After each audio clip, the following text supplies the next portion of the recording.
Hey guys, I'm Marie and welcome to OP Said. Today's Reddit stories are going to be wild. Hi, and I'm Mel, and you're about to listen to some of Reddit's most shocking tales. And I'm May. Let's not waste any time. Let's jump right in.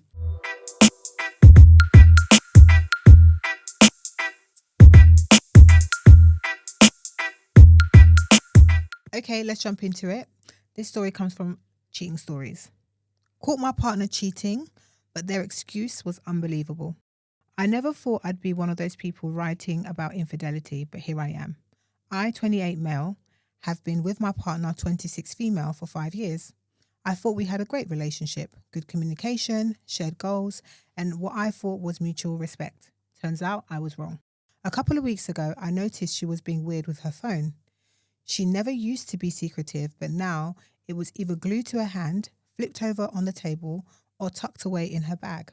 I didn't think much of it at first because I trusted her, but the signs started piling up. She'd stay late at work more often, disappear for hours on weekends, and when I'd ask her about it, she'd get defensive. The breaking point came last night. She said she was going to a friend's house, but didn't come home until 2 a.m. Something just didn't feel right. So I did one thing I never thought I'd do. I checked her phone while she was in the shower. There it was, text from some guy called Tom. Flirty messages, heart emojis, plans to meet up. I felt sick to my stomach. One message stood out. Last night was amazing. Can't stop thinking about you. When she came out of the shower, I confronted her. She looked panicked but quickly tried to play it cool. And then she hit me with the excuse of the century. It's not what it looks like. I'm helping him practice flirting because he's bad at talking to women. I stared at her, waiting for her to laugh or say she was kidding, but she was dead serious. I couldn't believe she thought I'd buy that. I asked her about the last night was amazing text, and she doubled down, saying they were acting out scenarios. At that point, I told her to pack her bag and leave. She begged me to let her explain more, but I couldn't listen to any more lies. Now I'm here trying to process everything. How do you stay with someone who can look you in the eye and lie like that? Part of me misses her, but the other part feels like I don't even know who she is anymore. So yeah, Reddit, that's my story. Any advice on how to move on from this? And has anyone else heard an excuse as ridiculous as this? No, the question was, how do I move on? Or how do I excuse it? You don't. Move on, block her number, and crack on. Literally. She lied blatantly in his face. And honestly, I've never heard such a ridiculous lie in my life. That was diabolical. That was crazy. So yeah, you're not the first person to have a new relationship or take a break after a past relationship. So literally take some time to yourself, and when you feel comfortable, go back into the dating pool. But for now, try and heal from this. Yeah, I agree. That lying is the worst lying I've ever heard. Ever. It's so ridiculous that even she, I guarantee even she didn't think that it would work. I was practicing with, the only way that you move on is with time. Like, genuinely, that's all you've got, just time to heal your wounds. The only thing that I will say, though, is that somebody's cheating or bad treatment of you has nothing to do with you. So as hard as this is to hear, don't take it personally. It might feel like it's really, really personal, but it's not. Maybe that's just who she is. And the fact that she could make such a terrible and awful excuse for it just shows you who you are actually with. That's the character of the person that you spent 5 years with, unfortunately. So the only way to move on is literally with time. There is no other advice that anybody can give you that'll make you heal faster, that'll make you forgive her quicker, that'll allow you to move on and move forward. Just time. That's it. I just have a simple sentence. She played in your face. And the top comments are, yeah, she's pretty laughable. She's for the streets. And then another comment said, she's also for someone else's sheet. Okay, so we have a poet in the building. I mean, two. There's two. I was going to say, yeah. They're two different comments. One says she's also for someone else's sheets. I was like, wow. Wow. Completely off topic. We know that 96% of you who listen to this channel, who watch this podcast, do not subscribe. It would really help us get to people more like yourselves if you subscribed. And don't forget, we are on Threads, Instagram, and TikTok. Subscribe. Okay, so my dilemma is from Ask Men Advice. I feel betrayed. I, Mel, 31, am so upset with my wife, 30, right now, and I don't know if I can get over it. 3 years ago, I was the best man for Justin. Not too long after the wedding, Justin slept with a prostitute. This was a big deal in our friend group. My wife essentially made me choose her or him. She said that we had to surround ourselves with the right kind of people, and I distanced myself from him after some time arguing. But she was my number one priority. Fast forward 3 weeks ago, her friend Jamie cheated on her husband. Those two are not as ingrained in our friend circle. I gave it about a week and asked my wife if Jamie was going to be cut out of our lives to make sure we surround ourselves with the right people. This has led to 2 weeks of the biggest fight we've ever had. She says that it's not the same. Jamie is one of her 2 friends and I had many more friends. So cutting one loose for me is different. She also says that hiring a prostitute is worse than sleeping with a coworker. I claim it isn't. This has spilled over to another part of our life. We have been trying to make a baby for about 4 months, but I haven't had sex with my wife in 2+ weeks, which is only making things harder/worse. And honestly, I'm not currently in the mood. I may have changed my mind about kids with her. She tried to get me to sleep with her almost every night, telling me that we can get past this and we shouldn't allow this to affect our family plans. She's even said that maybe I should reach out to Justin to restart a relationship. I feel like giving her an ultimatum, but honestly, I don't even know if it would help at this point. I'm not sure if betrayal is the right word, but I'm feeling something and it's not love. Am I overreacting to this? No, because it can't be one rule for OP and another rule for her. It's literally the exact same situation if you boil it down to its final points, being someone cheated, they're a friend, we have to distance ourselves from said person because we have to surround ourselves by the right people. Yep. Right, so Jamie cheated, she needs to go according to your wife's own rules. And then the fact that now she's trying to reintroduce Justin so that she can keep Jamie is ridiculous. It's wild. And do you know what? It's so bold and it's so blatant as well. I fully understand why you wouldn't want to get part of this baby making plan, because how can you even entertain somebody who, when it suits them, the rules change? Mm-hmm. But for you, they're completely adamant. So, I actually don't trust your wife anymore because I feel like she can excuse anything now. This is why I always say people have to just know what they stand for. Like, know what you stand for and stick to that. If that's what you stand for, it should be that through and through. But it just seems like with your wife, she never thought it would happen to her, did it? Yeah. She just never thought she would ever be in that predicament whereby one of her friends would cheat. I think sometimes when people think about cheating, it's very black and white. And as we know, as we become adults, we realize it can be a grey area, but it's either you stand for it or you don't. And whatever that decision is, however drastic that decision is, you have to stick to it. She's taking the piss. She is taking the piss. But you also have to decide, will you stand for it or will you not?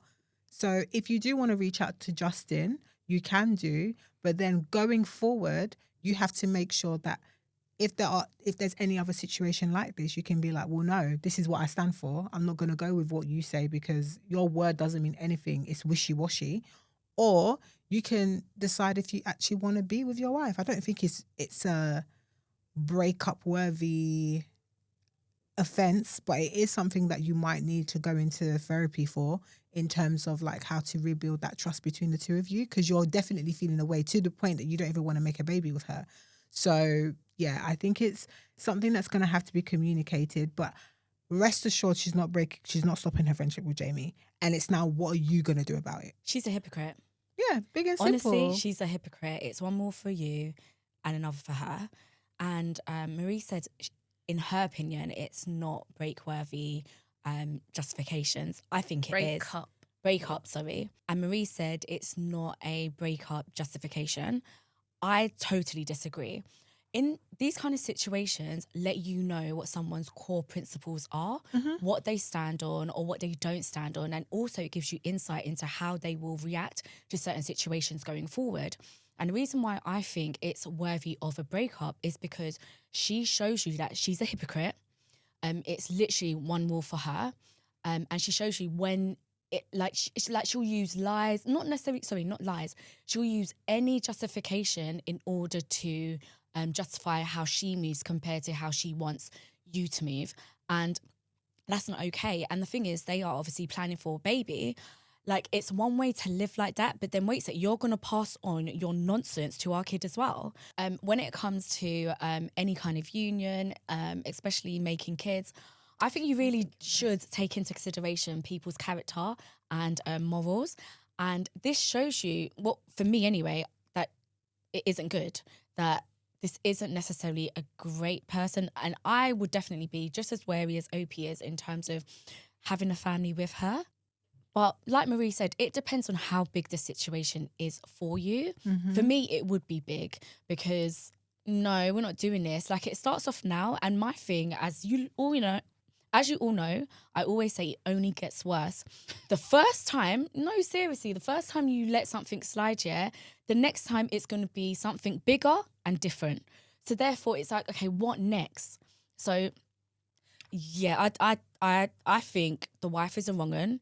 And I think you should stand your ground and you're not overreacting at all. That was one of your friends. And what, just because you've got 10 as opposed to her 2, that it's okay for you to lose one? Sorry, absolutely not. That means, again, as I said, her morals are shaky because, like, is this rule in place or not?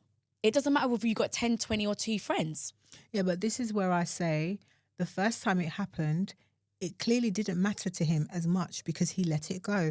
There is no one on this earth. No, they said they argued for weeks, and they also said that that it was a huge ordeal.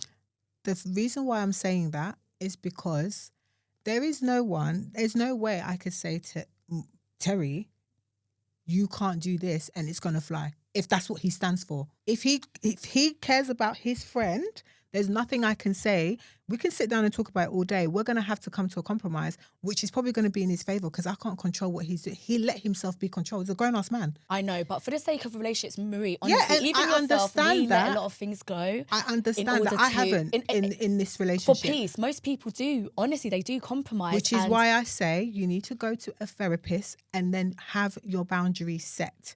Because no boundaries have been set. Clearly, the first offence was Justin. But they were set. No, literally, they were set. I know. The first offence, it was set, and now she's broken it. So my thing is, how important is it to you? How important is it? Important enough that you're now? Is it because it's now her friend? Because it should have always been an issue. Do you get what I'm trying to say? Like, if I had to give up a friend, it will always kind of come up a little bit if it was an issue. Yeah, but it doesn't seem like it was.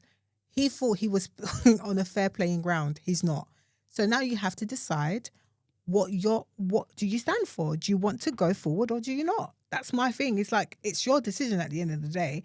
I think they can work through it, but at the same time, do you want to or don't you? And if you do have to go forward with a therapist. Her morals are shaky. I'm not disagreeing with anything that you've said, but it's not going to be solved between A and B. You know, when these situations happen, it's not us arguing. We have to have a person that's going to ask the right questions to get to the right, so she can better understand what she's done. Because sometimes people are just very oblivious. I'm not making an excuse, but I think this one's clear. Like, he even said he let it slide for 1 week, and then he asked her, okay, she's not willing to give up her friend because that's how she sees her. That's how she sees her. She's like, you've got 2 friends. The way her reasoning is horrible. Her reasoning is horrible. I'm not backing her. I'm just saying it all lays with him. And if you are going to do it, it's not going to be sorted by the 2 of you because guess what? She's probably going to win. You're not going to go back and get Justin. You're not going to collect Justin again. It's too embarrassing. Can we also talk about that? The fact that she clearly is letting him know that, nobody. I'm not giving up Jamie by reintroducing and saying, oh no, by the way, you can now be friends with Justin. Yeah, exactly. Do you know how much a slap in the face that is? It is a slap in the face, but it's also That her is way of so saying, okay, I was offensive. wrong. You can have him. She's trying to backslide, as people call it. Like, Yeah, she's trying to backslide. yeah, I didn't say that, but so maybe you can be friends with Justin again. No, she's saying I did What? say that, but yeah, think That's about Justin again. If you crazy. want, I'm definitely not going to give up Jamie. So if you want, you can go and collect Justin. But That what I'm is saying out of is, order. it all lies with him. What do you stand for now? Like, if this is going to I be don't the think hill that stand you for is. It's more so, what are you going to accept? Like, are you going to accept the fact that she's not prepared to give up her relationship with Jamie? So what's the difference and we between move what I said and what forward? you're saying? Stand for is like, when we talk about what people stand for, it's like, what are your morals? What are your actual principles? This isn't about standing for. This is just, what are you going to allow or not? Those are two very different things. Okay. Yeah. Yeah, I agree with the both of you. Like, you guys are actually saying the exact same That's thing. what I thought. Like, But- you genuinely are. I think, like, Marie's suggestion of therapy makes so much sense to me, because you do need a third person, because clearly you guys are just going to go back and forth on the same thing, and neither of you are going to budge on your position, because she's not going to lose Jamie and you're not having it because you're at a loss and you're not okay with the fact that you lost Justin. And it was because of this idea and this viewpoint that you didn't like, but you went with. So I think therapy is the only way that you guys can actually move forward on this particular topic. But whilst you're there tackling that particular topic, I think you guys need to discuss, what is cheating to you? What does it mean? What is its ramifications? And just, how do you think that you guys can move forward, but with the same view on cheating? The only reason that I say that, because she seems like her view on cheating is quite black and white when it comes to the man cheating. Yeah. So I my think a lot thing of is, women are like that. maybe, just maybe, when it comes to a woman cheating, it's a nuanced perspective. And that can't run, because that's also telling her that with you, should anything ever happen, you cheat. It's very black and white to her. But should she cheat, you should find some forgiveness, some understanding, if that should ever happen. I don't know, maybe I'm thinking too far ahead, but I think you're right. I think also when she said that comment she made about it was very different, it's who he cheated with, the prostitute. It's almost like, but what As he did opposed to was the worse co-worker. because it was a Co-worker. a sex worker. But hold on a second, your friend had a whole relationship. Thank you. I Like, think that's worse. I think that's it's worse. Yeah. it's significantly worse. And do you know what? Let me tell As you, opposed to paid there's an employment. emotional connection there. Like, Yeah. you literally see this person, I don't know if you're doing hybrid working, but you see them a set number of times a week. Like, you literally, over, I don't know how long you've been working together, over time you've built a connection. Over time you've gotten to know each other. Over time you've gotten to really like this person enough to compromise and sacrifice your relationship. So to say that sleeping with a prostitute, whereby it's a transactional relationship, Paid services. is somewhat worse. Honestly, I think there's so many red flags in your wife. If you actually take the time to listen to what she's saying, there's a lot of red flags. There But I just think she's are- being a hypocrite. I'll be honest with you. But I think also she's just think trying that's to what justify people it. think, though. They attack. I watched a documentary once, and people take so much offense to it being someone that's paid to do the job. It's like, I was home, I was thinking, am I not sexy? Why would you go with someone who is basically a bin, blah blah blah? Like, the way they describe it is, they're so far removed. Like, those people are not people. And then it's like, when it's, I don't know, your best friend, or when it's a girl at work, for some reason they humanize that a little bit more.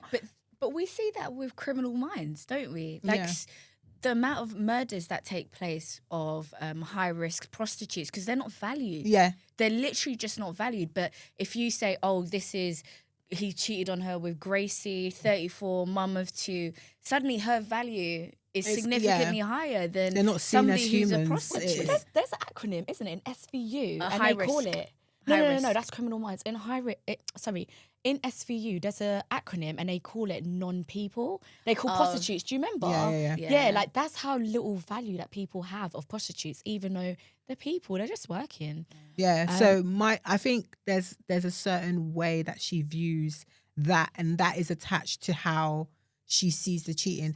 Even though I do agree with what you said, I wonder if it would have been the same if Justin had an emotional relationship similar to her friend. But because it was a prostitute, it's like, absolutely. And remember, she said that we do not mix with people like that. So I think she's like, we don't mix with people that have sex with, what's it called, prostitutes. And I think that's where her hypocrisy lies more than anything else. If we're really dissecting what she's saying. No. There's also, she has few friends, he has more. I'm telling you, that's the biggest argument. See this situation, it actually makes me realise the more that we talk about it, or the more they were to talk about it, I swear to God, she's going to dig herself into more like larger holes. Yeah. Because she's the been more unfair. she keeps talking, she's been unfair. the more she reveals, just like she doesn't care as long as she has it her way. Yeah, I agree. That's what I'm really saying. That's is what a I think. selfish Yeah. perspective. It's like, do things, it's my way or the highway. Like literally. And it's scary that anyone would marry someone like that, because then what if we don't live according to your book of law? But this is why I think it is a break up worthy justification, because who should ever be in a relationship, whether it's with your friends, employer, all the rast of it, where it's one rule for them and another for you? I don't think that's fair. This relationship is unfair, and that's why I think that he's well within his rights to reconsider planning a family with her, for sure, and for this to be a big deal. As far as I'm concerned, this is a huge deal. They can break I think up, she's selfish, but at the same time, she's literally just selfish. She will use any excuse because she doesn't want to give up her relationship and her friendship with Jamie. And that's fair. We all love our friends, you know what I mean? Like, and ultimatums, I don't agree with them. Like, they're not good. They don't really work. Do you get what I mean? It's not good. So for me, that's all it boils down to. She would use any excuse. Yeah, I agree with you. I don't disagree with you, but I just know that he ain't gonna break up with her. No. Something tells me it's not gonna be a breakup, which is why I say, rather than yappa, introduce someone else into this conversation that's going to bring you peace. Because right now you're going to argue about it. You're not going to have sex with your wife. For how long? One day you're going to break. And then you'll have that baby. And then things will get worse. So it's actually better to try and fix it now while it's a medium issue. Because it's already kind of a big issue. But it's still it's still in the middle. So my guy, I can only give advice according to the story. The story is he's going to stay. That's what's going to happen here. If it was someone that felt like they were going to leave, then I was going to say, well, you need to leave. But this man, he's saying it feels like not quite a betrayal, but really and truly it is. You're saying it feels like it is a betrayal. I think it is. It is a betrayal. But what are you going to do about it? So if you're not going to break up, therapy. Okay, we have a top comment. Rules for thee, but not for me. She doesn't want to abide by the same guidelines because that would be an inconvenience to her. I would tread very carefully, especially if you're considering kids down the road. This is a very clear glimpse into how she views the relationship and that she feels that mostly what she says goes. Didn't I say? I said it's her way or the highway. Yeah, that's literally how your relationship works. And the minute that you decide that you're going to take a different course, I think that relationship's over. Yeah. Okay, so my story comes from Cheating Stories. And this is a story that we read in episode 25. We actually found the rest of the story. So, update. The story was titled, I, 28 female, found out my husband, 29 male, has been telling his co-workers that I'm his sister. What do I do? Hi, everyone. I just wanted to say thank you for the overwhelming amount of support and advice. I'm blown away and it really means a lot and has kept me grounded. I'm sorry for the slow update. I know a lot of you were interested in what happened. I actually tried to update on Saturday. On Saturday morning, I woke up earlier than my husband. He was very hungover, so he was like a sleeping rock. But you guys will be proud of me because I followed some advice and decided to look through his phone properly while he was sleeping. I have been on his phone so often, just pissing around on it, that I never thought to check anything very deeply. I know his passcode by heart. I checked all the expected things like Instagram DMs, Facebook Messenger, his iMessages, etc. And I didn't find anything that set off alarm bells to me. But I know from some comments that people who are cheating are good at covering their tracks and hiding messages. So I kept looking around. I saw he had a folder called Work. And so I looked in there and he had a couple of Microsoft apps, Outlook, Authenticator, OneNote, etc. But he also had MS Teams. So I opened that up and I had a look around. It did feel like I might have been breaking laws looking at his work messages, but I obviously had to. Anyway, I was already upset to see that he had a bunch of one-to-one chats with several female co-workers, which at first glance is obviously not an issue because everyone works with people of the opposite gender and are required to communicate with them. But a couple of them were vaguely flirty, nothing I would say egregious, but there would be the occasional message between them with some playful innuendo or wink emoji. These upset me, obviously, and they did send me into a bit of a spiral, but I didn't find anything that suggested he was having an out-and-out affair with any of them. Still, I followed someone's suggestion of screenshotting the messages and I airdropped them to myself. I still wanted some evidence of the lie though, some proof of Josh telling someone that I was his sister directly. A commenter suggested that I go through his messages and search for keyword sister. I wanted to reply to your comment and say thank you for the idea, but the post was locked, so I couldn't thank you, but thank you. So I searched for sis on his MS Teams, hoping to find results for both sister and sis. A bunch of messages from all hands group chats or one-on-one chats came up from other people, all unrelated and about their own sisters or whatever. But my heart dropped out my arse, LOL, when I saw there was a direct message from Jake, the guy from the bar, to Josh from a Monday a few months ago. Jake's message said, "Ran into your sister at the bar on Friday. She's single, right?" And my husband had all the fucking gall to reply, "Nah, she's married." I literally almost burst into flames on the spot when I saw that. I can't even describe how much I was shaking after reading those messages. Firstly, that I could have confronted Josh about this months ago. I was and still am so furious with myself for that. Josh would have been fucking praying I didn't remember meeting Jake or that I wouldn't mention it, and he would have been counting his lucky stars that I never did. He probably thought that was hot shit for getting away with that, and I nearly burnt a hole through the floor thinking about it, LOL. Nah, she's hot, boy. But secondly, I was just in shock that he had the balls to tell this guy that I'm the one who is married because he doesn't want anyone having it on with me. Yep. But he is allowed to coyly flirt with every fucking woman in the office. Anyway, I kept going back through the search results on his MS Teams, and eventually I got as far back as 2 years-ish ago. And I did in fact find a message from Josh himself to a group chat. It said, "Me and sis in Nusa Dua." I clicked on it and saw that he had sent it alongside a bunch of photos of him and I from our holiday to Bali. We went to Bali for our 2nd anniversary. I thought he probably chose those photos because he's topless and had been working out, so he looked hot in all of them. I was in tears seeing all of this, obviously. I took screenshots of those too and airdropped all of the screenshots to myself. Needless to say, I was devastated and still am to see all of that. I'm still struggling to even process it all.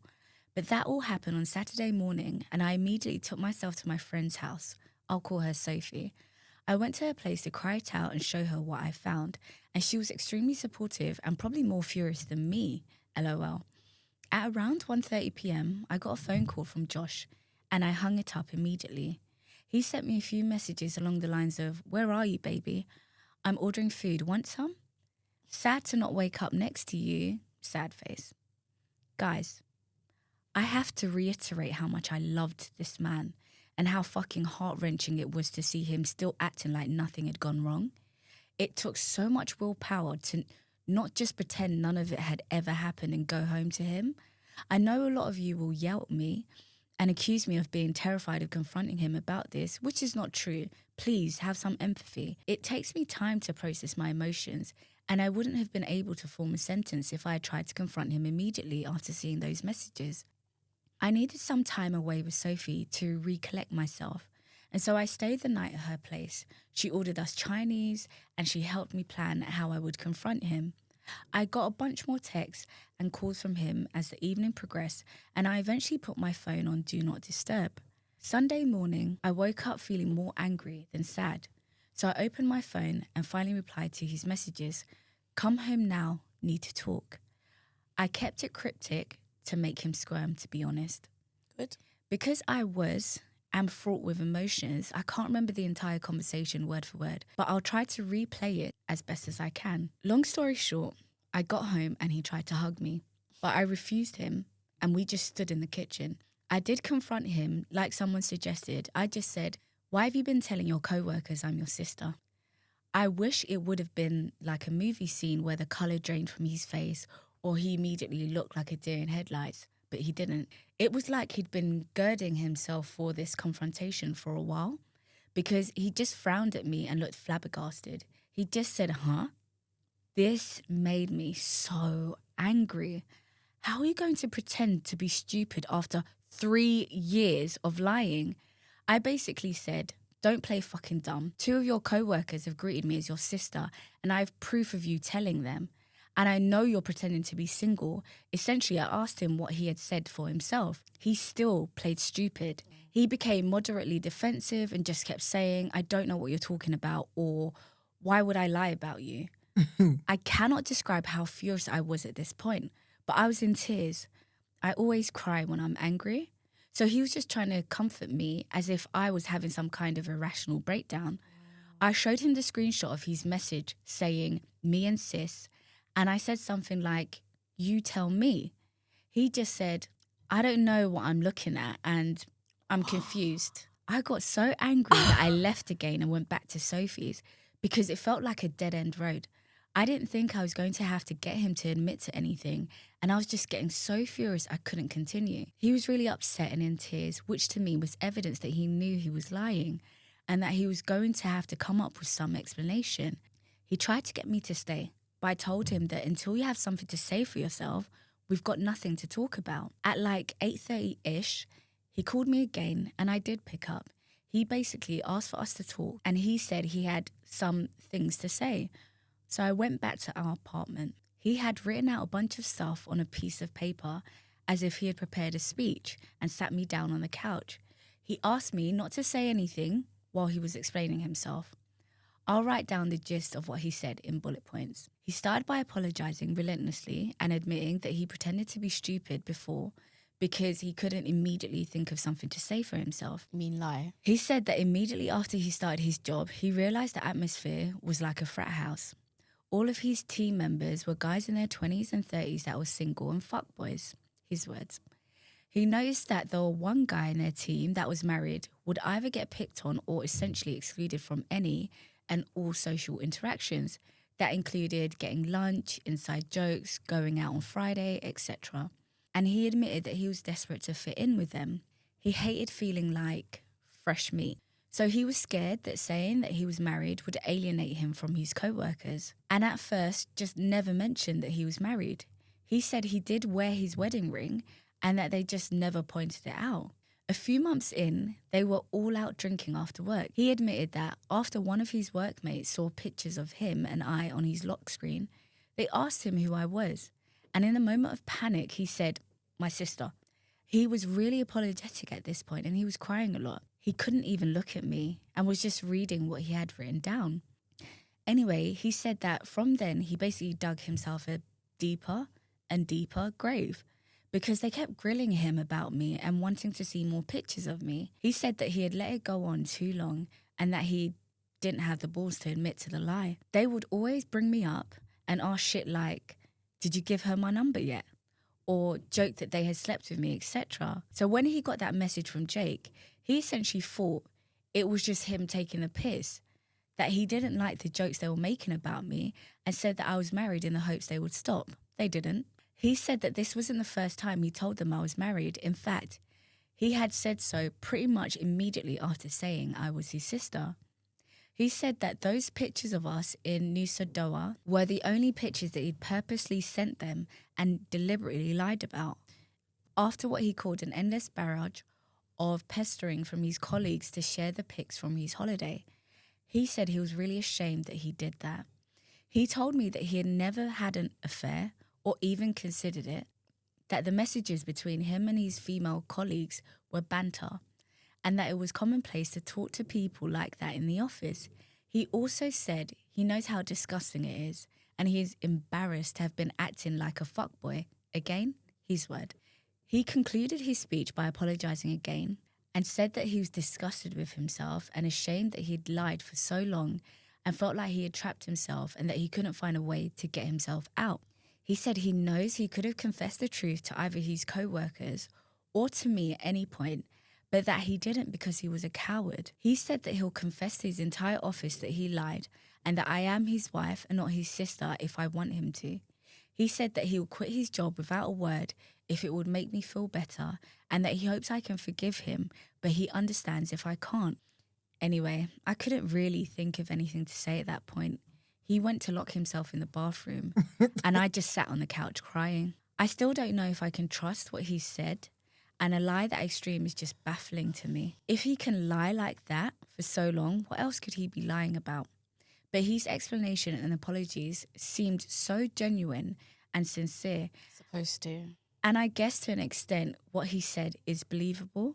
He has always been extroverted, but very susceptible to peer pressure, especially from other blokes. If nothing else, to me, it's a sign of shocking immaturity. Anyway, I packed up a bag and went back to Sophie's. And I'm still at her place as I'm writing this. She said I can stay as long as I need to. I told Josh that I needed time away from him to think about everything and whether or not I believe him or whether I can ever trust him again.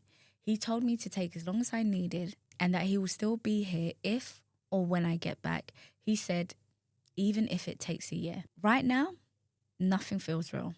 I'm still dealing with the emotional whiplash from all of this, and I can't keep food down or think about anything.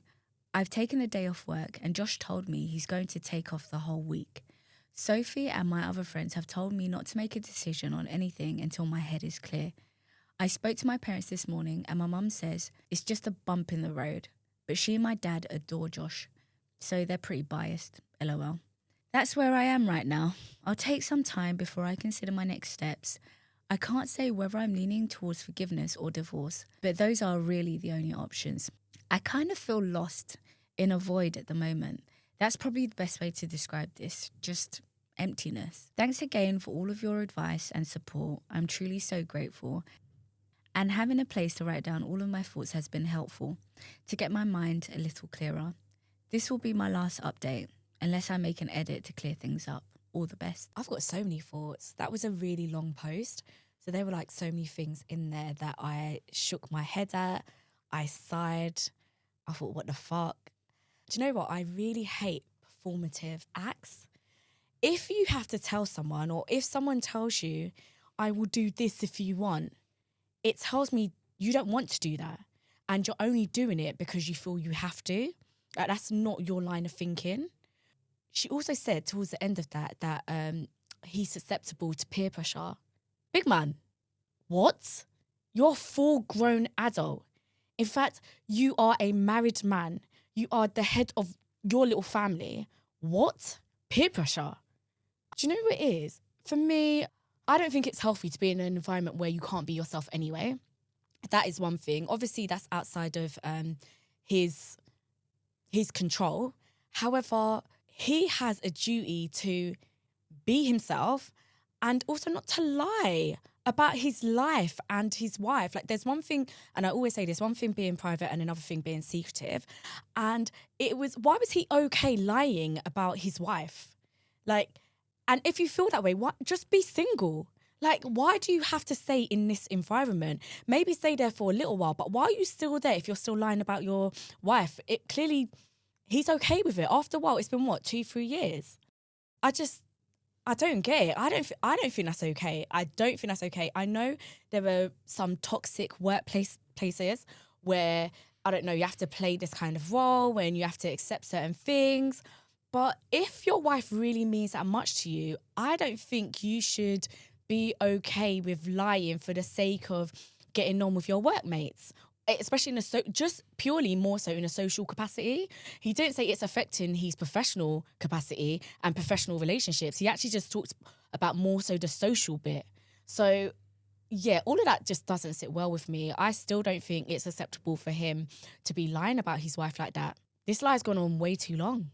He just wanted to be part of the popular crowd. and he wanted to be in, because one of the things that he mentioned is that the work colleague that has a wife was teased and left out of social gatherings and social group chats and stuff like that. And he just wanted to be involved and blah, blah, blah. I have a word for what he is, and that's dumbass. This is another dumbass without critical thinking. I don't think that he is the head of even the rug.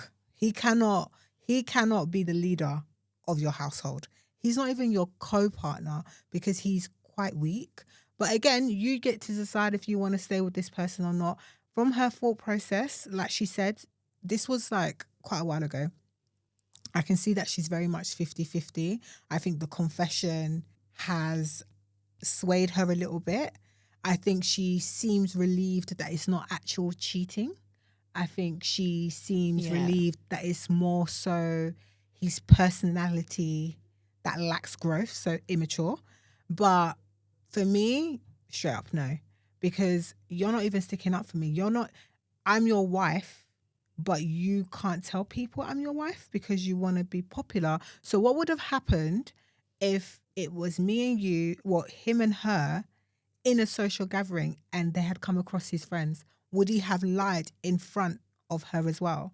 And for me, I don't know. This story is it leaves me a bit like, okay, well, what do you want to do? But at the same time, I'm like, do you know what? It is a breakup offense. Like, I personally feel like I would leave in a situation like that, because 3 years of lying is not 2 months. It's not 6 months. It's 3 whole years. Bro, you provided pictures. You provided material, content. You provided things. You've let people talk about me in a sexual manner. Yeah. Like, you've let people say I've slept with her. And these things are not true, but wow, like, I cannot imagine someone talking about my partner in that sort of way. So yeah, for me, too weak of a man, gotta go. But for her, it might be this might be their biggest fight and they might get through it. I don't know, but she needs to leave. Yeah, for me, I mean, I could never tolerate being around somebody who is susceptible to peer pressure. I don't. Yeah, I don't get it. I think that's somebody that lacks a backbone, and that's not someone that's going to be my friend. Talk less about being more than a friend, but we are where we are. So my only advice to you is, if you do want to move forward with this marriage, he does need to leave that job. Thank you. Immediately. Thank you. So it's not that you'd be giving him an ultimatum. I think you'd have to agree that you have to start afresh. Yeah. And the only way to start afresh would be to tell him, okay, if we're going to work on rebuilding the trust, because obviously you've broken my trust with what you did, if we're going to work on our marriage going forward, you will have to quit your job. It honestly doesn't sound like a good environment for you anyway, as a married man. You've worked there for 3 years or however long it is. You've had enough time. It won't look bad on your CV. You need to quit effective immediately. Mm-hmm. And then look for an entirely new job, and then we can take it from there. That's the only way that I see their relationship working going forward, because I can't sit there and like, I can't say, oh, throw the entire marriage away. She clearly loves him and she is on the fence because she doesn't want to let this go. And so my only advice is, if you are going to move forward, that's the only way that I see it working. But guys, there's so many things he did wrong here. One of them is even to her face when he lied and pretended that he didn't know what she's talking about. Even when she said she has footage and she also showed him all of the screenshots. Obviously, from the way OP's written in, that she's undecided and she may take him back, there's a possibility. But no. No. Do you know what it is? This guy is like Judas. He is prepared to betray her as and when it suits him. And because of a toxic workplace. It was a toxic workplace, but like anyone, you can resign. Do you know what I mean? Like, you can resign. The toxic workplace is not his control, but what it is how he's chosen to back or really and truly not back his relationship. Like, he's lied about her. He's, as Marie said, which I didn't even really think about it, but yeah, he was okay with people joking about his wife, like her being a joke, like a running joke as well, for 3 years, by the way. No, I think. No, I know being guys joke okay- about. No, but he's not. He wasn't being okay, and he didn't say that either. I think you're not necessarily being okay, but it being used. Like, you know, guys just have, or people have running jokes where they're like, oh yeah, he was and probably this and that. No, he was Uncomfortable, but he probably let it run. No, uncomfortable. yes, but he let it run. I'm sorry, how many times, like, if you everybody has been in a position where someone has joked and it hasn't really sat well with them, when it's cropped up again, you said, yeah, no, don't do that. Most people do. You won't let that go on for 3 years. But let me tell you, but sometimes you know what environment you are. So if he kept defending his sister, he knew that maybe that might result in them coming for him even more and being like, oh, we can't talk about his sister. That's a sensitive topic.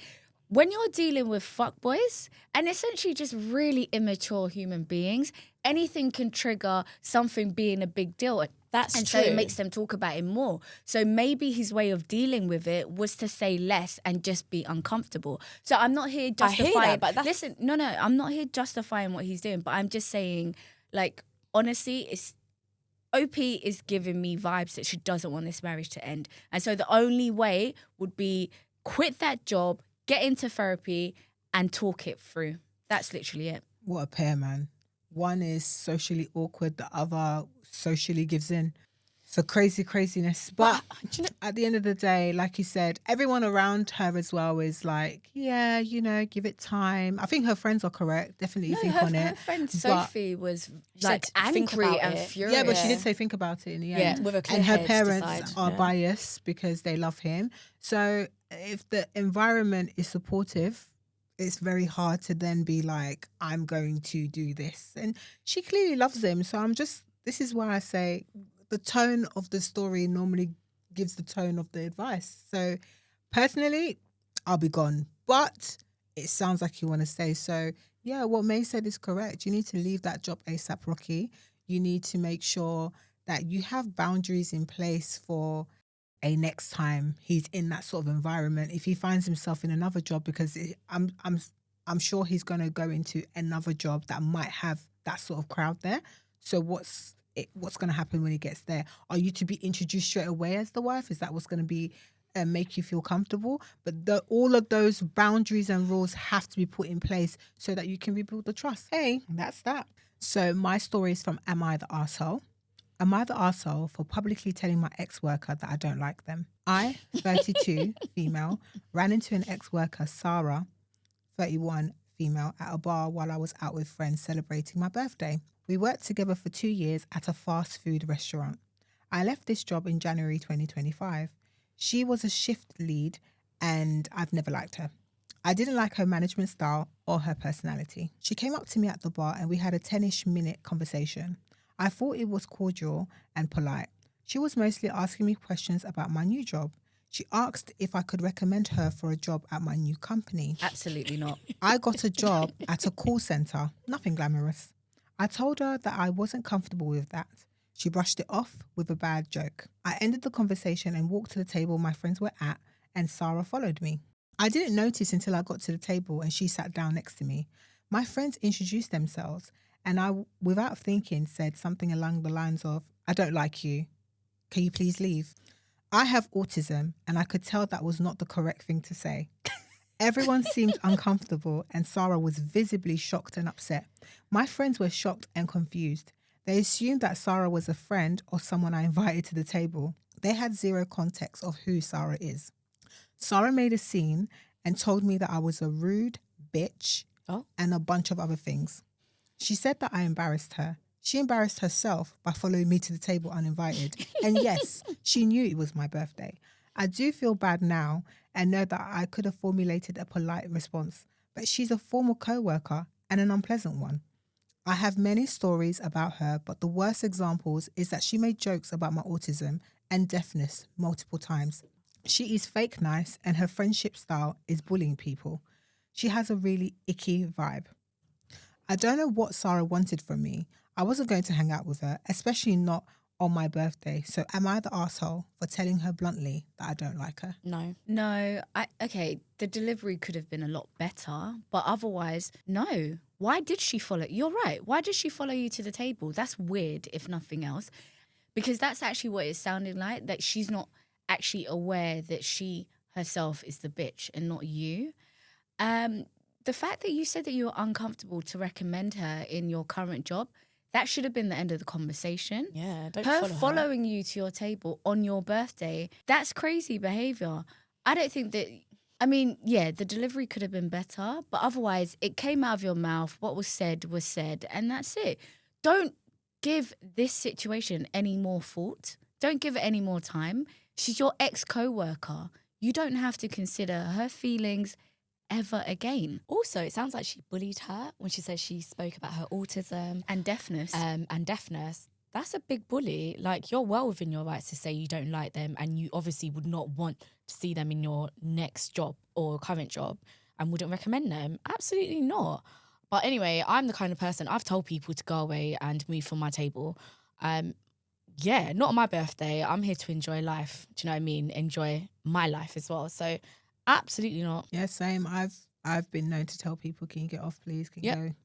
go? So I don't think there's anything wrong with it. I do it to strangers. I will do it to someone I don't like. And best believe, if I'm turning around and you're heading my way, I'll be like, what are you doing here? So I can't. I'm not autistic, but I will do that. So I just think people need to learn to have a bit of self-awareness. And clearly she You know lacked what? I'm that. laughing because we're all the same mind. We would all tell someone to go away. Yeah, but I've done it. Look, do you know what it is for me? It's like I'm no longer willing to be uncomfortable to Yep. make someone comfortable, Yep. especially if it's at my event or And it's your like, birthday. do you know what I'm saying? Like, especially in a scenario like this where it's my birthday, I'm no longer going to be like, oh yeah, you have to be nice, and then meanwhile you're Yeah. having a terrible time. I am way too old to do that. So finding the polite word would depend on the person. So if it's a person I don't know, there's no polite way to say to someone, can you get off the table? Can you go, please? I've tried. Listen, I've tried. Like, I've told people to get out of pictures when they've put themselves in pictures I don't need them in. I don't care anymore. And to be honest, I feel like if people knew where they stood, they would behave accordingly. So it's nice that she knows where she stands. She will never do this to you again, because people that are bullies rely on that to take the piss, basically, to make people feel uncomfortable, to sit boldly at someone's table on their birthday, to persuade them to be at a job, to recommend them for a job. Please. Do you know Kudos what? to you, man. In fact, I really respect what OP did, because every now and again it crosses my mind. I had this workplace, and worst manager I've ever encountered. So then I leave the company, and a couple months later, I think I was in the train station and I see her. She's like, May! And she gives me a hug. And to this day, I regret that I hugged her back. I regret that, because what I should have just done is just looked at her and stared at her and made her feel really uncomfortable. Yeah. Because we didn't have that relationship, and she snaked me, man. She stabbed me in the back. So I was nicer than I should have been. So I really love the fact that you were not nice, because she doesn't deserve a nice response from you ever. I remember not something similar, but there was this girl in my school, and we were okay in school. But like when you leave school and you see other people out, it's almost like they start rolling their eyes, huffing and puffing. I was on the train and don't really like her, don't not like her, but she was cool. So when you see someone out, you say hello, you're like, hi, whatever. And when we were on the train, there was only one seat and it was available next to her. Unfortunately I'd rather for her, stand. no, I'm going to sit down.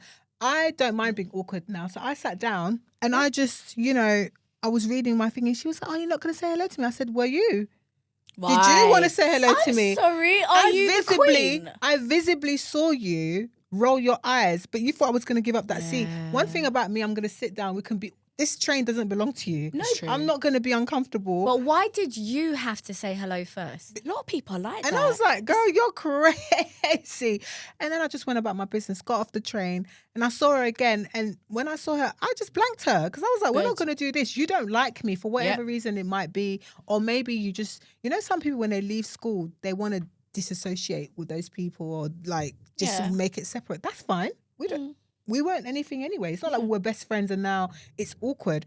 I don't know you like that. So why are you making it such a big deal and then you're requesting a hello from me? Crazy girl. See, it's so interesting. I always get the opposite effect. in the sense that I leave whatever situation I'm in and everybody recalls that we're friends. And I'm just like, I don't think that we were this friendly. Yeah, I've had one of those as well. It was crazy. I even, when I was in, I'll never forget, when I was in secondary school, the year above me, there was this girl, she tried to make everybody's life hell, like who were in the class below them. And so I remember when I was looking to go to Brit School, the performing arts school, she was the one that was doing the opening day. She was so friendly. And it was like she was so happy to see someone that she remembered. And I was just like, this is so weird. It's so weird that you'd behave like this when you were an out-and-out bully to everybody that was the class below you. Yeah. It's about And I appearances. haven't stopped seeing that reaction. Like people, to me, I don't know whether it's me, but it's just like I leave a workplace, I leave and then I see somebody the next time and they're super friendly to me. I don't understand That happened to it. me, but I don't care anymore. Like, you were horrible to me at uni, and then I get a request, can you do my hair? I say, absolutely not. That's very wild. I'm not going to do your hair. Why would you want me to give you a slot so we can have 2 hours of fakeness? I Absolutely. There are so many other hairdressers that's here. crazy. So you can go to them. How about that? I think it's so performative and it's about appearances. Like to you look who? like you've got friends, etc. Ew. Like you know when you leave somewhere and everyone's friendly, like it's about appearances. And also another thing is a lot of people think that time and Is an the amount of apology. time is an apology, or not necessarily an apology, but a reason to forget what occurred and pretend like it didn't occur. And it's like, but it did. It did. Top comment, not the arsehole. Some people apparently need straight up bluntness, even if it is rude. She is one of them. You told her you weren't comfortable recommending her for a position where you are now, and she brushed it off as a joke. You ended the conversation. She followed you to the table. She needed to be blunt. Another comment, I wish I had the guts to be as clear and to the point. People like Sarah rely on everyone being too polite to call her out. Yep. She was expecting to crash your party, make contacts, and try to persuade your friends to get her a job. She'd have made you miserable in your friend circle by invading it. Good for you for speaking up. Agreed. Yeah, that's crazy. Okay, in submissions corner, we have one. Hi, everyone. I'd like to stay anonymous for purposes of protecting my family. I'm a 31-year-old female living in South Africa. My upbringing was good and had both my parents until my father passed away from lung cancer when I was 12 years old. For some context, when I was young, I was very close to my maternal grandmother. She was my protector, the one who stood up for me when no one else did. When my father's mother sat me down and told me I wasn't really his daughter, it was my grandmother who reassured me. When my father beat me up so badly that my body was covered in bruises, simply because I hadn't been in his line of sight while playing at 11 years old, she was the one who cared for me. And when my mother began favouring my sisters, a situation that would later prove to be far more complex than it seemed, my grandmother was still there, offering the love and support. My grandmother passed away December 6th last year, and I feel a sense of relief and sadness every single day. Why? My grandmother groomed me by turning me against my mother and sisters, and then proceeded to verbally and emotionally abuse me for 19 years of my life. Wow. I was completely unaware of the price that came with my grandmother's generosity. She would buy me clothes, shoes, anything I wanted, but there was always strings attached. Later, she would remind me of how much I needed her and called me a money whore. She would degrade me using the size of my chest as an excuse to call me a prostitute, telling me that was all I was good for. I felt so alone. I had no real relationship with my mother or my sisters, and only now do I realise how my grandmother had isolated me from them. Most of the time, I felt completely alone, too afraid to speak to anyone about what was happening. My grandmother's influence was absolute. My family worshipped the ground she walked on, and no one ever dared to confront her. But eventually there were 2 incidents that pushed me away from her for good. The first came a few months before my grandfather passed away, when he travelled to Croatia to visit my aunt and other family members. While my grandfather was away, I agreed to stay with my grandmother, since my uncle had to travel for work. Almost immediately, the verbal abuse started again, continuing for days. I couldn't just leave. Doing so would raise suspicion, and she would twist the situation to make it seem like I was the problem, like I was losing my mind again. When the week finally ended, I went home and made a decision to visit only when my mother was present. The second incident occurred when my grandmother had her birthday celebration at my aunt's house. This took me clean out. She compared me to my then 33-year-old aunt, saying that she's married, lives in a stable home and provides for her son and takes care of my uncle's every need. 1, most of my family members were there. 2, my aunt is married into our family. No, my mother was not around when this happened. She was on a work call and my enraged younger sisters told her what had happened. I was too ashamed to say anything. I just kept my distance after that. COVID came and she had to move in with us. The abuse started all over again. It was always when no one was around and always about my body, looks, character and how useless I was. One day ended when she collapsed and never got up again. Am I wrong for feeling relieved? I'm trying to put together the leftover pieces of my life. I can't help but wonder why no one came to my defense or tried to help me when they saw I was spiraling. I'm writing this as a reminder to check in on your sons and daughters, ask questions with wisdom, and always be careful not to judge too quickly. My question is, am I the asshole for weeping in happiness when my grandmother passed? P.S. I did not want to go into detail with the language she used because it was too vulgar. Thank you for reading my story and sharing it. I would have even created a celebratory dance. Like, no, there is nothing wrong with being happy that the monster is dead, because that's what you described. A monster who was so strategic in how she did it as well. She made sure that you guys were always alone. And you say that people should have noticed that you were spiraling. They didn't have context as to why you were spiraling. She was that smart. She thought well in advance as to how she was going to mitigate and distribute this level of abuse to you.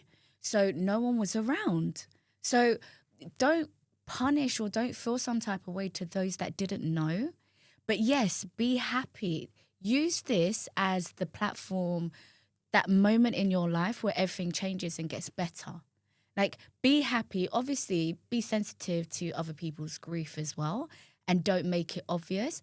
But do use this as a moment that things take a positive turn for you. That's the only thing that I would say. But yeah, no, based on everything you just described, she was horrible. She was awful. She was abusive. And I'm so happy for your sake that she's no longer around. Yeah, piggybacking off of what May said, it's abusers or people that are abusing people, whether it's emotionally, they always do it in secret. They're very good at isolating people. And she found her victim basically. So it's, if you were ever to describe what you went through to anyone else in your family, they will probably won't believe it because it was happening right under their nose. And as everyone knows, I'm not an investigator, but I am an investigator in law, so SVU. So you just have to definitely get a therapist. I think from everything that you said, especially that last line where you say you're trying to pick up the pieces,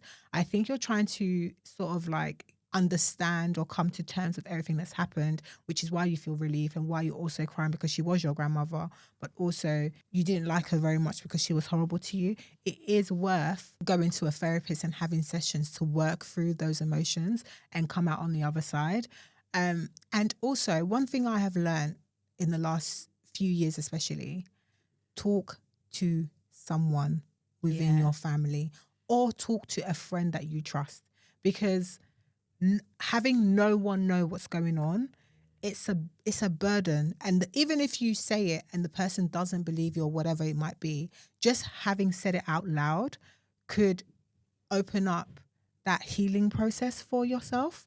It is so important to let people know what is going on. The people like her, they deserve for everyone to know how dirty they were. Do you know that? Like, it's actually the biggest, the nicest way to have their downfall. I know she's dead. I know that she's no longer with us. But I think maybe even if you trust your sisters or you build a relationship with someone in your family that you feel that you could talk to, or even one of your friends, it might relieve you a little bit, but definitely try and get therapy. I was going to say, I'd really like you to also try and develop a relationship with your mum and sisters. Yeah. Don't let your grandmother ruin that. Don't let her take that from you. It might be slow and it might just start with little things like, oh, do you want to come to the shop with me? But just try and get that relationship back to the best of your abilities. Don't do too much though. Like, just let it happen naturally, but don't let her take that from you. Yeah. Agreed. Not the asshole for being happy that the abuse has stopped, because that's essentially what it was. Yeah. You're not the asshole at all. You asked the question of how come no one came to your defense when you were spiraling. That's sadly how families work. And I'm going to speak specifically, especially to African families. Toxicity is normalised, it's accepted, especially by elders. Your grandmother was the matriarch. You said she was the absolute. People do not like bad words said, anything against the most favoured in the family dynamics. That's just how it goes. Also, families don't want to rock the boat. Yeah. A lot of them sit and witness abuse. They witness bad behaviour, but not my business. They literally turn a blind eye to the stuff in front of them all the time. And I say that because I've been in that predicament. Everyone could see what was happening. No one said anything in my defense. And that's something that you just have to accept with time so that you can move on. Otherwise, you will get madder and madder and bitter, and it only hurts you. It doesn't hurt other person, unfortunately. So get the therapy that you need. Speak to someone. As May said, I think it's a really good idea to definitely try to get back in with your mother and sisters.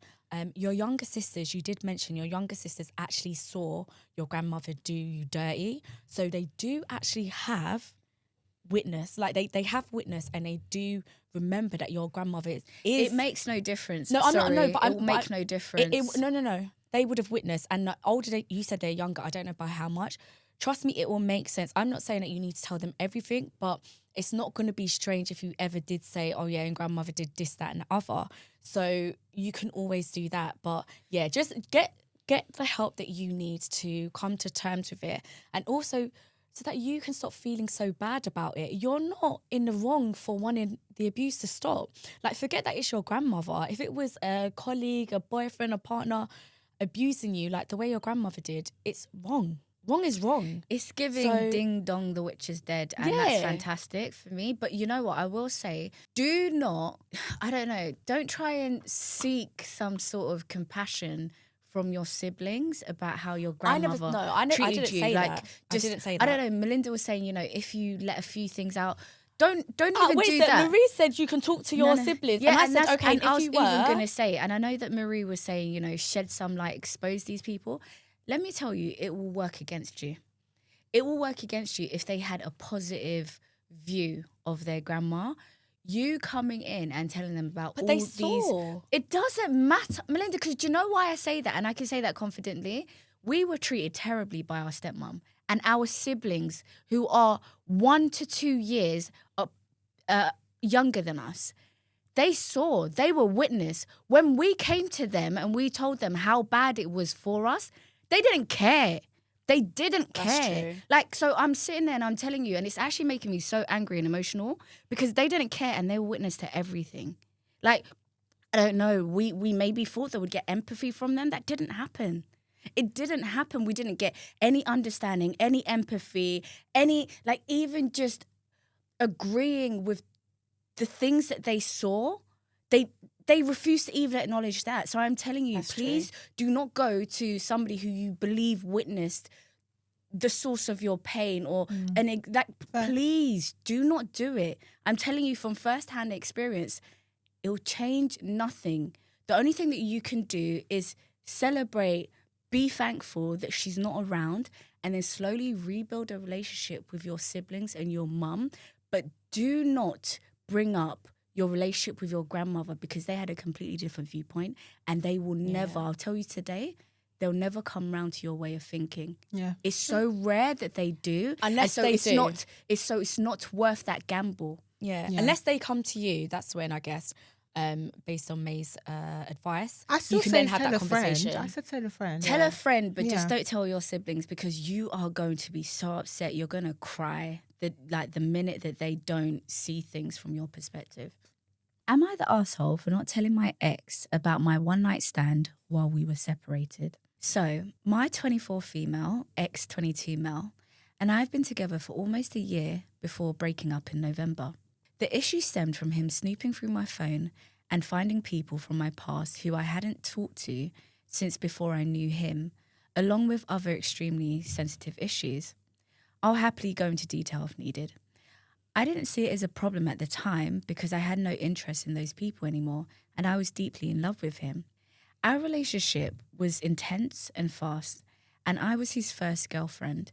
And I had previously been in a 6-7 year relationship before, which was extremely controlling and childish. After we broke up, I took it really hard and I was in a dark place, depressed and not wanting to do anything. A few weeks later, my friends convinced me to go out to a local bar. There, I ran into a guy I had hooked up with in the past. We were just talking at first, but after a few drinks, he ended up coming back to mine and we were intimate. I regretted it immediately. I fell asleep and it felt like a huge mistake. When I woke up, he was sleeping with me. I was completely out of it and never gave permission for him to do this while I was asleep. A few days later, I realized that what happened wasn't okay, and I promised myself it would never happen again, and if I bumped into him again, I would confront him. Fast forward a few months and my ex and I started talking again. We've been on and off for 3 months now, and he asked me to be honest if anything had happened while we were broken up, because he wanted to know if he could move past it. I panicked and lied. I told him nothing happened, mainly because I felt embarrassed and I didn't want him to know about that one night stand. We're from a small town and I didn't want it to become a thing. I just wanted to move on from it. He previously in the relationship interrogated me regarding body count, each situation. He now knows everything about me, and I'd beg him to stop asking me because that would never be a good thing to know in a new relationship. He shamed me and constantly interrogated me afterwards. I absolutely hated myself. There was a long while where I couldn't even look at myself in the mirror without feeling so disgusted in myself. Last week, I bumped into the guy from the one night stand, and we ended up having an awkward conversation with me confronting him. I told him how what happened wasn't okay, and he apologized, and long story short, he awkwardly said, "Friends?" I was just like, yeah, whatever. At this point, I don't like the guy and just wanted to move past it and have no issues. I know this isn't the right way to deal with it since reflecting. He tried to continue the conversation, but I wasn't interested. I told him I was happy with my ex, and then I walked away. However, someone told my ex we had spoken and he called me, which led to an alcohol-fueled argument. I was really drunk and defensive because I still didn't want him to know. But after that conversation with said guy, I felt like a weight had been lifted. A few days later, after more pressure from my ex, I finally told him everything, what happened and exactly what was said during my conversation with the guy. He was clearly upset and felt betrayed that I hadn't told him sooner. Instead of just being hurt, he turned it on me, accusing me of lacking self-respect for having a one-night stand in the first place. Then he admitted that after we broke up, he had slept with someone else and had also been involved with a girl who had a boyfriend. It suddenly made sense why he would constantly ask, "Are you sure you've never been with a guy who had a girlfriend?" I would always answer honestly, no, of course not. But he'll never believe me, always replying with something like, "Are you sure? Because it seems like something you'll do." What? At the time, I didn't even want to know about his hookups. I came from the mindset that since we weren't together, it wasn't my business. Now he's saying I'm in the wrong because I'm a girl and I wasn't in control of the situation, while he claims he was always in control with the other girls he slept with because he's a guy. 2 nights ago, he became aggressive and physically threatening when he thought I wasn't telling him the whole truth. I was terrified and I'm still processing what happened. He later apologized, but I'm just numb right now, trying to make sense of how he could act that way. Now he's calling me disrespectful and saying I was just friends with the guy who I had the one night stand with shows how little self-respect I have. He keeps comparing the situations and making me feel like I'm worse because I'm a girl, and the fact that I lied to him and how I navigate the situation. So, am I the asshole for not telling him about the one night stand? Furthermore, a week has passed since I completely cut him off after a lot of back and forth. He's already shown up at my workplace trying to talk, and smooth things over so we can be in good terms. But I know the real reason. He's terrified that I'll tell my friends and family what he did because his reputation means everything to him and the truth would ruin it completely. Everything still feels raw. I'm still trying to process how someone I love so deeply could speak to me in such a vile way, could be so terrifying and physically threatening. In that moment, I was genuinely scared for my life. I appreciate you taking the time to read this, and I'm open to any questions you may have. So when I read this, I actually sent an email. And the gist of that email was, I know a story very similar to this. And unfortunately, that girl's not around to tell her story. She's actually been unalived. So the signs are all there. Yep. And you need to speak to the police. You need to go to the police and you need to get a restraining order on your ex-boyfriend. Yep. This is not a story. We are just a podcast and we read dilemmas and stuff like that. But this is a very sensitive and alarming situation, in my opinion. Some of these men, they have unregulated emotions that lead to unaliving people, which is why they call it crimes of passion. I'm telling you now, you need to stay away from this boy. You need to make sure that you tell somebody, and not somebody your age, somebody who is a parent or someone adjacent to, and go to the police. Because if you have a weak moment, and I say this because as a woman, sometimes when you love somebody, because you love them, you let them back in, you risk being in a very, very, very dangerous situation. I cannot be more clearer than that. And this is probably the gist of what I said in the email. It makes me extremely uncomfortable that it feels like no one knows what's happening. It is so important that you let somebody know. You can let a friend know, but you need to tell somebody other than your friend, because what you are going through and what is happening in the furthermore, the fact that he's doubling down, making sure you're not telling people. I know at least 3 stories like this, but the one that stands out, and your story is, there might be 2 details that are different. It is not different. And I need you to take it so seriously and go to the police. The reason why you're so confused is because you are clouded by love, but you need to go to the police and you need to tell an appropriate adult so that if you have a weak moment, you can call that person and they can do the right thing, because it is so easy to go back and your life is way too precious to lose it to someone who doesn't value it. And that's everything Marie said. This is really serious. This is incredibly serious. It isn't one of our, wild, reactive dilemmas where we're just it's oh wild. My God, how dare. This is really serious. Anything can go wrong. That guy sounds like a complete narcissist. He's incredibly dangerous. And even if he hadn't put hands on you, his personality, his character is so detrimental, to you, obviously physically, but emotionally, mentally. He shames you and disrespects you. He accuses you of doing something that he's actually done, not you. And oh God, it's really bad. Please, block him. The first thing I would do, obviously, do the whole police thing, get a restraining order if you can. Block him. Make sure he cannot contact you. Tell your workplace as well that he should not be able to contact you, come into the building. Hopefully there's security there.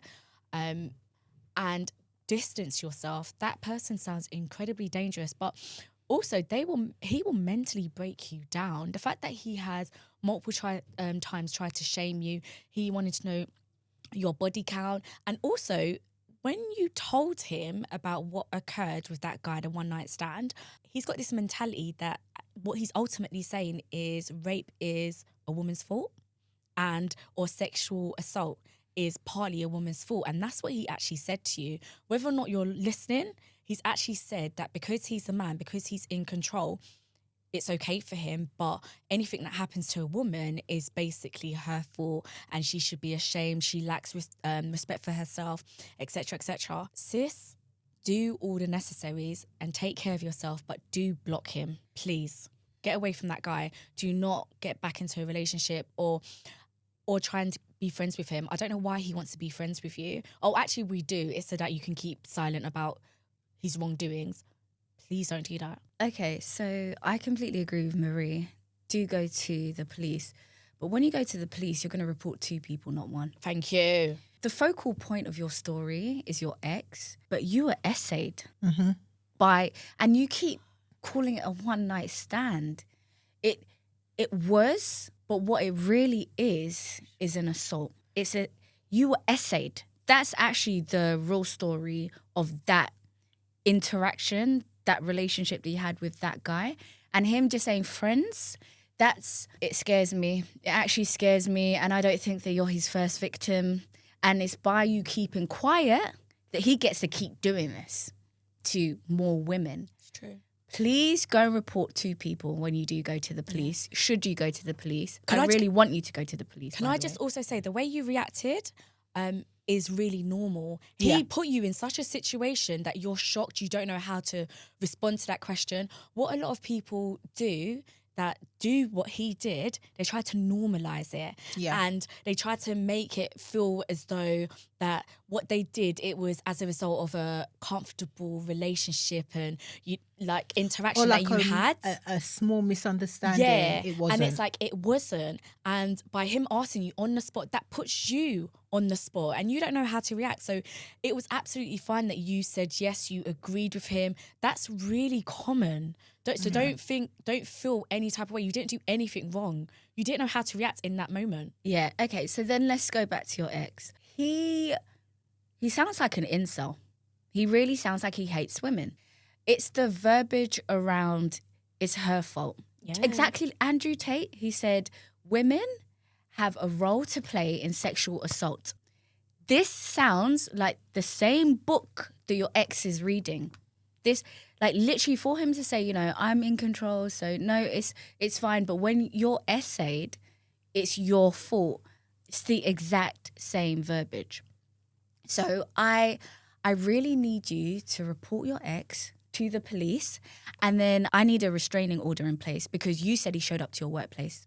Now, so report what he's done, but please protect yourself. The fact that he's going to your workplace in order to try and make sure that you're on good terms, that you don't reveal his horrible, toxic, abusive nature, please protect yourself and take heed of every single thing all 3 of us have said, and please do implement it because your safety is at compromise if you don't. Yeah. So thank you for watching this episode. Let us know in the comments which was your favourite story. And don't forget, we're back here every Sunday, 11 a.m. UK time. See you then. Bye.